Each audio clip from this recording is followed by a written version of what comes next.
মামা বা হিমন্ত বিশ্ব শৰ্মাই যদি এবাৰ কথা ক'লে হয় মৰি যাব নহলে কথা ৰাখিব দুটাৰ এটাৰ মানে একো হ'ব নোৱাৰে শিক্ষকসকলে আত্মসহায়ক গোটত আছে তেওঁলোকক মই 10,000 টকাকৈ আগবঢ়াম বহুতে ভাবিছিলে এনে কৈছে মিছাই কৈছে কিছুমানে মোক কয়ও যে মামা আমাক ঠগালে নেকি 10,000 টকাৰ চেক অহাকালি আমি বিতৰণ কৰিম এতিয়া আপোনালোকে মোক খুদিব যে বিশ্বনাথত কেতিয়া পাম খুদিব নে নাই হেতু আপোনালোকে প্ৰমোদ বৰঠাকুৰক খুদিব যোনদিনাখনে মোক মাতে সেই দিনাখনে মই আহি চেকখন দি থৈ যাম ঠিক আছে সোনকালে মাতিব নে দেৰিকৈ মাতিব অলপ আৰু এবাৰ কওকচোন মই শুনাই নাই সোনকালে নে দেৰি কৰিম সোনকালে মাতিব কিন্তু যিদিনাখন চেক পাব পিঠাপনা লগত লৈ আহিব এতিয়া আৰু এটা কথা মই কৈছো 10,000 টকাত আমি ৰখি নাযাওঁ এই 10,000 টকা যোৱাবাৰ জজ ফিল্ডত মই 25,000 লৰাক মাতি আনি 1 লাখকৈ টকা দিছিলো তেওঁলোকক মই কৈছিলো যে 1 লাখ যদি আপোনালোকে ভাল কৰি ব্যৱহাৰ কৰে মোবাইলত যদি খৰচ নকৰে ছোৱালীক যদি বাইকত উঠোৱাত খৰচ নকৰে বা ছোৱালীয়ে লৰাক বাইকত উঠোৱাত খৰচ নকৰে ব্যৱসায় বাণিজ্য কৰে আৰু নিজৰ টকা পইচা ঘটাৰ পিছত বাইকত নহয় গাড়ীটো উঠাওক আমাৰ কোনো আপত্তি নাই এতিয়া এই টকা যদি অবাবত খৰচ নকৰে আপোনালোকক মই আৰু 1 লাখ টকা দিম এতিয়া মোৰ খুব ভাল লাগিছে সকলোৱে মোৰ কথা শুনিছে এই 25,000 লৰা ছোৱালীক মই সেপ্টেম্বৰত আৰু 1 লাখ টকা দিম মানে যেনেকৈ কৈছিলো তেনেকে কৰি দিম আপোনালোককো মই কৈছো কোনে কোনে 10,000 টকা পাব হাত দাঙকচোন আচ্ছা এতিয়া আপোনালোকে যেতিয়া টকাটো পাব এই 10,000 টকাটো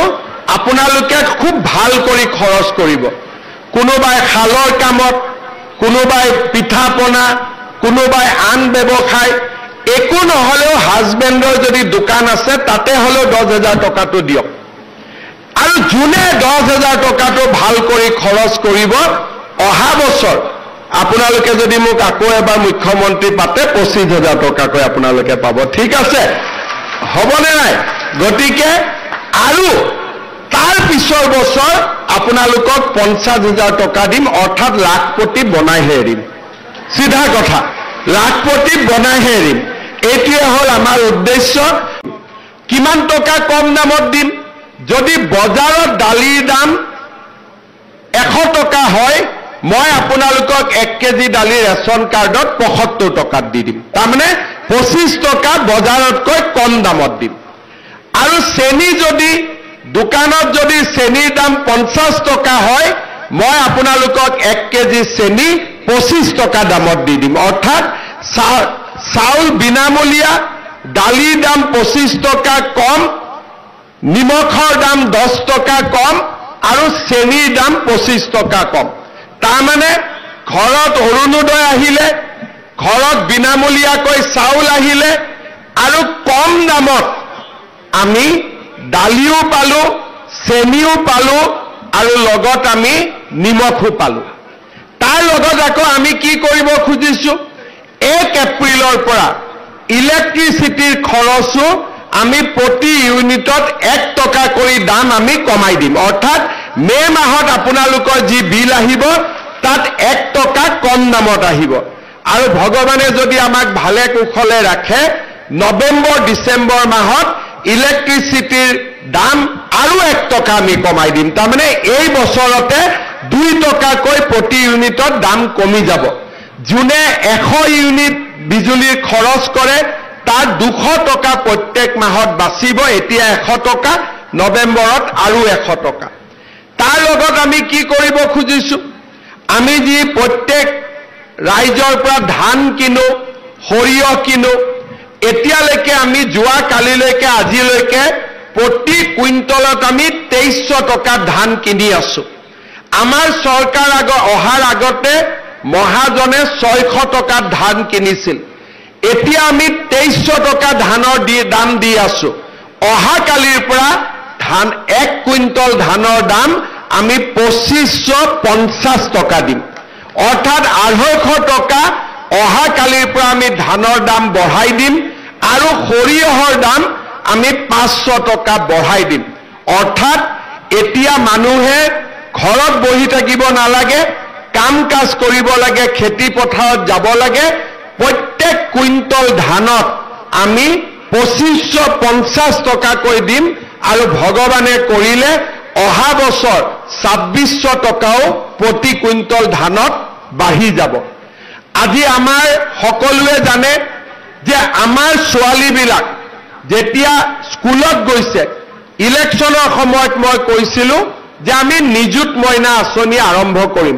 আপোনালোকে ফৰ্ম ফিল আপ কৰি দিছিলে। ইলেকশ্যনৰ পিছতে আমি নিযুত মইনা আঁচনি আৰম্ভ কৰিলোঁ। 11ৰ ছোৱালী, ডিগ্ৰী ফাৰ্ষ্ট ইয়াৰৰ ছোৱালী, পোষ্ট গ্ৰেজুৱেট ছোৱালী আজি 1200 টকাৰ পৰা 2500 টকালৈকে প্ৰত্যেক মাহত পঢ়িবৰ কাৰণে পায়। এতিয়া 11ৰ ছোৱালী 12 পাব, ডিগ্ৰী ফাৰ্ষ্ট ইয়াৰৰ ছোৱালী ডিগ্ৰী ছেকেণ্ড ইয়াৰ পাব, পিজি ফাৰ্ষ্ট ইয়াৰৰ ছোৱালী ফাইনেল ইয়াৰ পাব। তেওঁলোকে ফাইনেল ইয়াৰতো টকা পায়ে থাকিব আৰু নতুনকৈ নামভৰ্তি কৰা ছোৱালীবিলাককো আমি আকৌ নিযুত মইনা দিয়াৰ কাম আঁচনি আমি হাতত ল'ম। ল'ৰাবিলাকৰ কাৰণেও চিন্তা কৰিছোঁ।